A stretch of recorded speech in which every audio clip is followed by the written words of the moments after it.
Itong si Lodi Crisman yun na sumilip lang ng ilang laro sa Lakers noong nakaraang season. Mukhang may pinaghahandaang masamang balak ngayon ah. Ang bangis ng gising. At seryoso, grabe ang sipag ng lolo mo, Paps. Tingnan mo tong play na to. Dito mo makikita kung sino ang totoong may puso sa laro at kung sino yung nakatayo lang doon na parang naghihintay ng ayuda. I mean, doon sa patingi-tinging laro niya sa Lakers last year, napatunayan naman na natin na pagdating sa depensa, hindi siya basta-basta mapupulis sa ligang ito. Safe na tayo doon.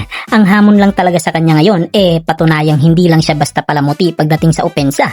At masasabi ko talagang mukhang nag-ensayo ng matindi ang tropa natin. Ramdam na ramdam mo yung upgrade sa atake niya. Ang sarap panoorin. Mapa-on ball man o off ball, amoy panganib pa rin siya para sa kalaban. At napakatalas ng pagkat niya na yun ah. Parang dumaan lang sa shortcut sa EDSA para makaiwas sa traffic. Tsaka yung pagsaksak niya ng tres, napakagandang senyalis niyan. Kasi isipin mo, kung magpapaiwan talaga siya sa Lakers, makakasama niya si Luka. Siguradong uulanin ng libreng tira tong si Chris dahil kay Luka.